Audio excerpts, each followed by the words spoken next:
Hello students, welcome to you at physics classes. आज हम लोग ग्रेविटेशन चैप्टर स्टार्ट करेंगे और ग्रेविटेशन को डिटेल में देखते हैं कि क्या क्या हमें पढ़ना है ग्रेविटेशन में। तो ग्रेविटेशन की स्टार्टिंग हम लोग केपलर्स लॉ से करेंगे, उसके बाद हम लोग न्यूटन्स लॉज ऑफ ग्रेविटेशन पर चलेंगे और आगे और सारे कैलकुलेशंस करेंगे। तो केपलर्स लॉ में हम लोग चेक करते हैं केपलर्स लॉ एक्चुअल में था क्या, कि वो प्लैनेटरी मोशन के बारे में केपलर्स लॉ है कि प्लैनेट का मोशन किस तरह से, और भी बहुत सारे साइंटिस्ट है जिन्होंने प्लैनेटरी मोशन के बारे में बताया। लेकिन फाइनल जो एक्सेप्टेंस था, जिसका एक्सेप्ट किया गया, वो केपलर था।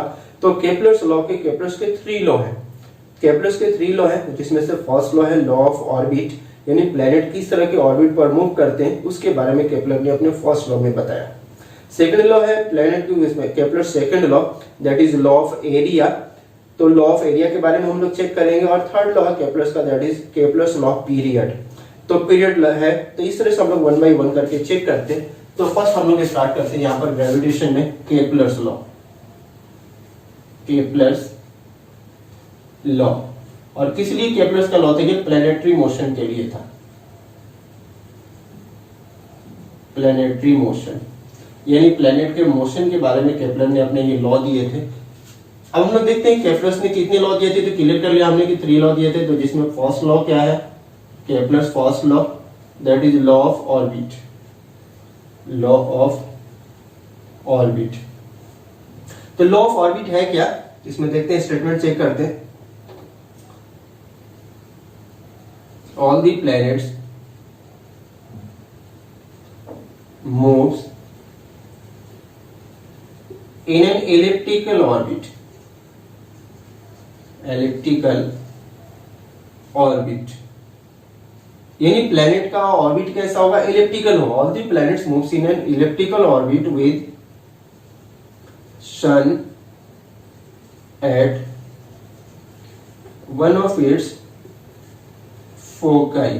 फोकाई दैट इज फोकस का प्लूरल फॉर्म है, फोकाई। हमने यहां पर देखा कि जितने भी प्लैनेट्स हैं वो सभी इलिप्टिकल पाथ पर मूव करेंगे, इलिप्टिकल ऑर्बिट में मूव करेंगे, और उस एलिप्स के एक फोकस पर कौन होगा? सन होगा। तो इलिप्टिकल पाथ में बनाता हूं, इस तरह का एलिप्स होता है, इस तरह का ये एलिप्स है। एलिप्स के पास 2 एक्सिस है। ये मेजर एक्सिस ऑफ एलिप्स है, मेजर एक्सिस, और ये माइनर एक्सिस ऑफ एलिप्स है, minor axis. Major axis of ellipse and minor axis. इन्हीं में से 2 फोकस की हम लोग बात कर रहे थे। तो एक फोकस यहां है और एक फोकस यहां। एक तो ये फोकस हो गया, एक ये फोकस हो गया। इन्हीं एक फोकस पर हमें क्या करना है? सन को रखना है। तो सपोज कर ले यहां पर हमने सन को रख दिया। क्लियर है? तो all the planets moves in an elliptical orbit with sun at one of its foci. Planets कहां मूव करेंगे? इस इलिप्टिकल पाथ पर मूव करेंगे।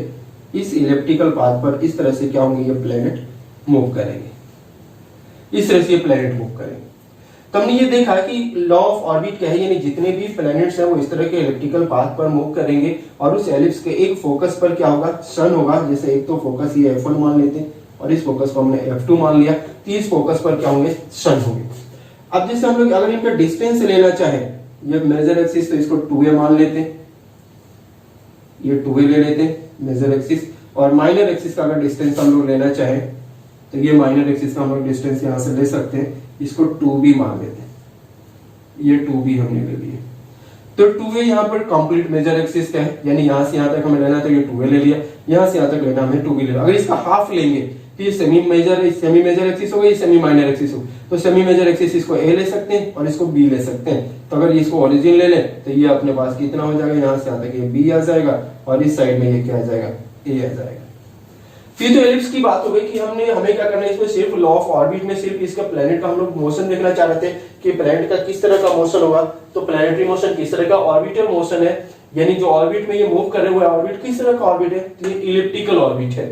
ये हमने क्लियर कर लिया। सेकंड हम लोग आते हैं लॉ ऑफ एरिया पर। तो सेकंड जो उसका था लॉ, वो था law of area. Law of area. और लॉ ऑफ एरिया में अगर हम लोग स्टेटमेंट देखें तो लॉ ऑफ एरिया का स्टेटमेंट क्या है इसमें देखते हैं, यानी प्लैनेट्स मेड इक्वल एरिया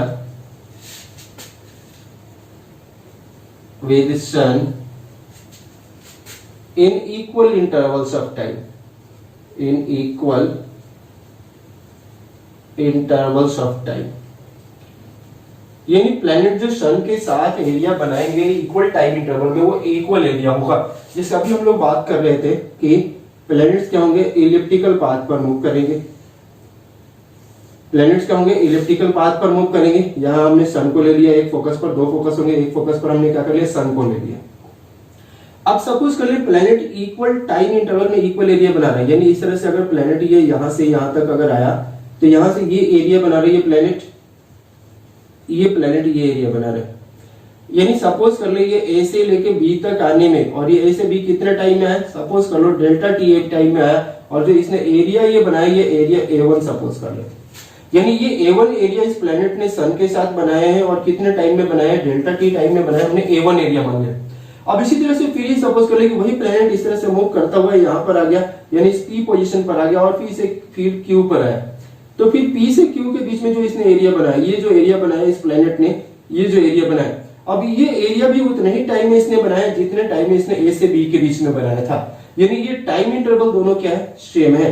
तो टाइम इंटरवल दोनों सेम है, इस एरिया को हमने सपोज कर लिया कि A2 है। यानी A से B के बीच में जब इसने एरिया बनाया सन के साथ इस प्लैनेट ने, तो उसको हमने क्या कर लिया, A1 एरिया मान लिया।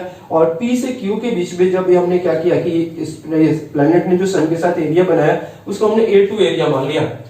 और दोनों टाइम इंटरवल सेम है, यानी A से B तक प्लैनेट को मूव करने में जितना टाइम लगा वो डेल्टा टी था, उसी तरह से P से Q के बीच में जो टाइम लगा वो डेल्टा टी था। तो ये दोनों टाइम इंटरवल क्या सेम है, तो दोनों टाइम इंटरवल अगर सेम होगा तो एरिया क्या होगा, सेम होगा। यानी A1 क्या होगा, A2 के इक्वल होगा।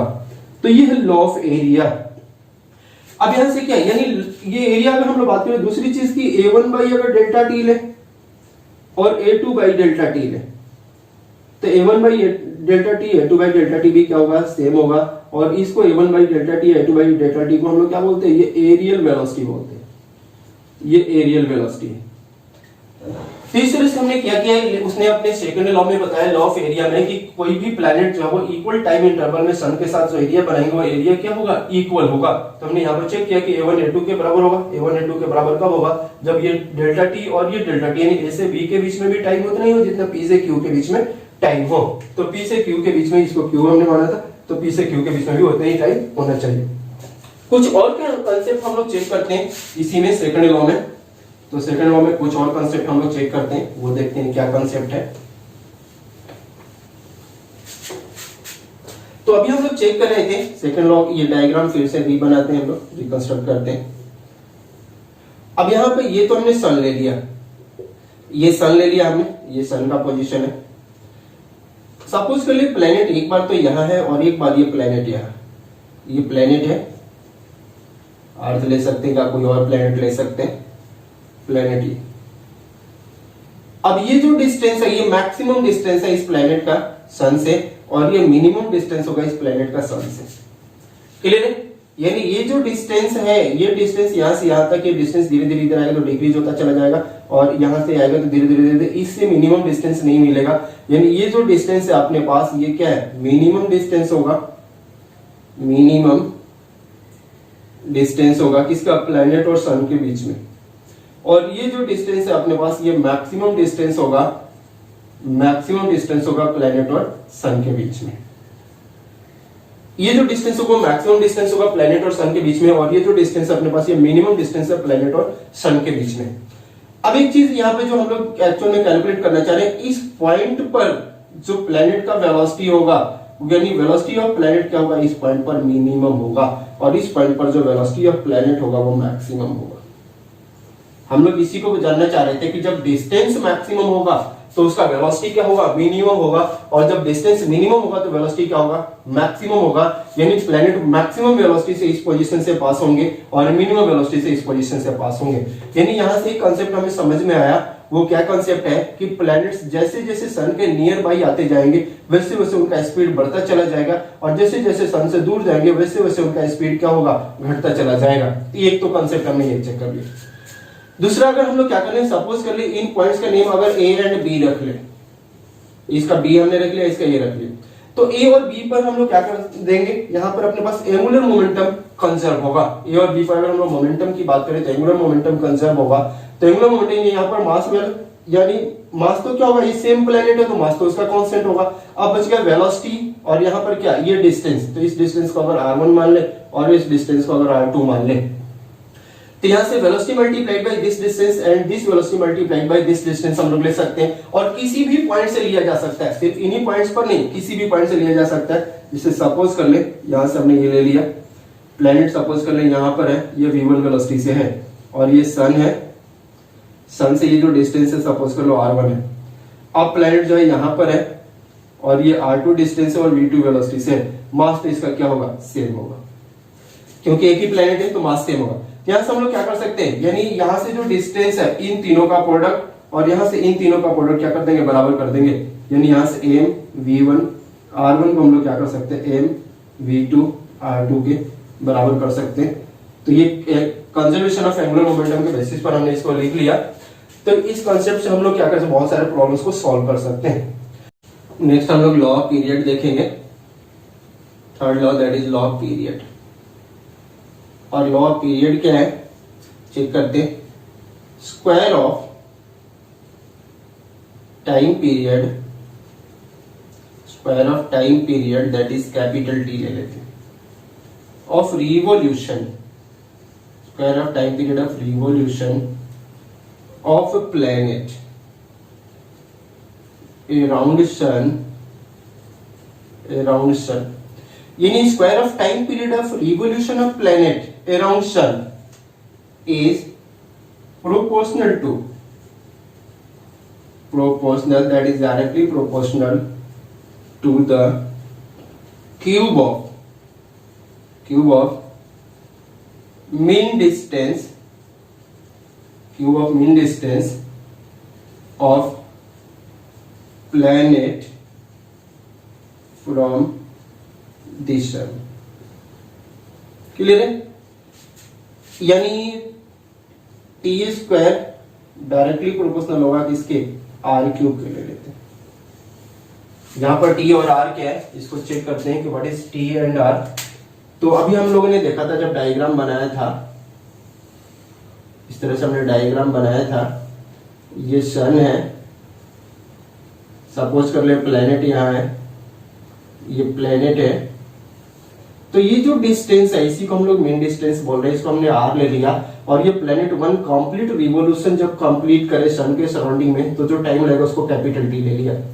तो कैपिटल टी, तो यहाँ से प्लेनेट क्या करे, वन कंप्लीट रिवॉल्यूशन मेट करके करे, वो टाइम पीरियड हो जाएगा। और वो टाइम पीरियड किसके इक्वल होगा, जो सन और प्लेनेट के बीच का जो डिस्टेंस है उस मेन डिस्टेंस की क्या कर देंगे, क्यूब के प्रोपोर्शनल कर देंगे। तो ये केप्लर्स का थर्ड लॉ।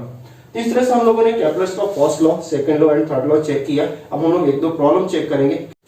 नेक्स्ट हम लोग कुछ प्रॉब्लम चेक करेंगे केप्लर्स लॉ पर बेस्ड। चेक करते हैं। फर्स्ट क्वेश्चन है, distance of two planet from sun are 10 to the power 13 and 10 to the power 12 respectively. तो यहाँ पर सपोज कर ले, ये जो डिस्टेंस दे रखा है सन से, r1 ले लेते हैं 10 to the power 13 and r2 ले लेते हैं 10 to the power 12। What is the ratio of the time period. तो फर्स्ट वाले का टाइम पीरियड t1 ले लेते हैं, इसका टाइम पीरियड t2 ले लेते हैं। और अभी हम लोगों ने चेक किया था कि जो टाइम पीरियड का होल स्क्वायर है वो डिस्टेंस के क्यूब के डायरेक्टली प्रोपोर्शनल है। इनका रेशियो ले लेते हैं, यानी t1 बाई t2 का होल स्क्वायर ले लेते हैं। तो ये इक्वल हो जाएगा किसके, r1 बाई r2 के होल क्यूब के। तो r1 बाई r2 अपने पास गिवन है, एक तो 10 टू द पावर 13 है, दूसरा 10 टू द पावर 12 है। इसका होल क्यूब कर लेते हैं। ब्रैकेट को सॉल्व करेंगे तो 10 आ जाएगा, ये होल क्यूब है। तो ब्रैकेट को सॉल्व करेंगे 10 आ जाएगा, तो ये 10 टू द पावर 3 हो जाएगा। अब यहाँ से t1 बाई t2 हमें बताना है। तो what is t1 by t2, तो t1 बाई t2 क्या हो जाएगा, square root 10 to the power 3। इसको सॉल्व करेंगे 10 रूट 10 आ जाएगा, तो 10 रूट 10 बाई 1 आ जाएगा। तो t1 बाई t2 का रेशियो कितना आ गया, 10 रूट 10 बाई 1। तो ये हमने चेक कर दिया। नेक्स्ट क्वेश्चन अपने पास, जियो स्टेशनरी सैटेलाइट। एक बात यहाँ पर ध्यान देंगे कि जब भी जियो स्टेशनरी की बात की जाएगी तो what is the time period of geostationary satellite, 24 hour. ये हमें गिवन नहीं होगा, प्रॉब्लम है, ये हमें पता होना चाहिए कि जियो स्टेशनरी सैटेलाइट का जो टाइम पीरियड है वो 24 आवर है। Orbiting the earth at a height of 6 R from above the surface of earth. Earth के सरफेस से ऊपर है, ये अर्थ के सरफेस है, यानी ये रेडियस हो गया आर। और यहां से 6r के डिस्टेंस पर ये जियोस्टेशनरी सैटेलाइट क्या ऑर्बिटिंग है, तो सेंटर से कितना हो गया 7r। तो यहां से हम लोग कहां से लेंगे, सेंटर से लेंगे ये distance 7r। Above this, r is the radius of Earth. What will be the time period of another satellite at a height of 2.5 r from the surface of Earth? पहले दूसरे सैटेलाइट का हमें बताना है, वो कहां से, सरफेस से कितना 2.5 r पर। तो सपोज कर लेते हैं ये सैटेलाइट है 2.5 r पर और ये कितना हो गया r हो गया। तो ये कितने पर है 3.5 पर और ये कितने पर 7 पर। तो हमें टाइम पीरियड बताना है। तो पहले जियोस्टेशनरी वाले का T1 मान लेते हैं और दूसरे वाले का T2 ले लेते हैं। इनका जो होल स्क्वायर होगा तो जियोस्टेशनरी सैटेलाइट का कॉरस्पॉन्डिंग डिस्टेंस कितना है 6r प्लस r 7r हो गया। इसका कॉरस्पॉन्डिंग डिस्टेंस कितना है r plus 2.5r that is 3.5r हो गया और इसके होल क्यूब के इक्वल कर दें यानी t square directly proportional to r cube. अब T1 हमने जियोस्टेशनरी के लिया तो what is the time period of geostationary satellite 24। तो ये कर देंगे 24 का whole square divided by t square T2 का होल स्क्वायर इक्वल टू ये हो जाएगा 2 3.5 से 7 2 टाइम्स हो जाएगा तो 2 क्यूब ये हो गया 8। अब यहां से t स्क्वायर ले लेते हैं तो T2 का होल स्क्वायर कितना आ जाएगा, ये आ जाएगा 24 इंटू 24 का होल स्क्वायर ले लिया और डिवाइडेड बाई 8 आ जाएगा। तो 8 से ये कितना हो जाएगा 8 3 जा 24 3 आ गया। अब यहां से T2 निकालेंगे तो what is T2 is under root 24 into 3। अब ये 24 इंटू 3 का अंडर रूट कितना हो जाएगा, तो 24 इंटू 3 ये कितना हो जाएगा 72। तो अंडर रूट 72 आ गया और 72 कितना होगा 60 36 इंटू 2 दैट इज 6 रूट 36 का 6 आ जाएगा तो 36 रूट 2 यानी सॉरी 6 रूट 2 आवर आ गया।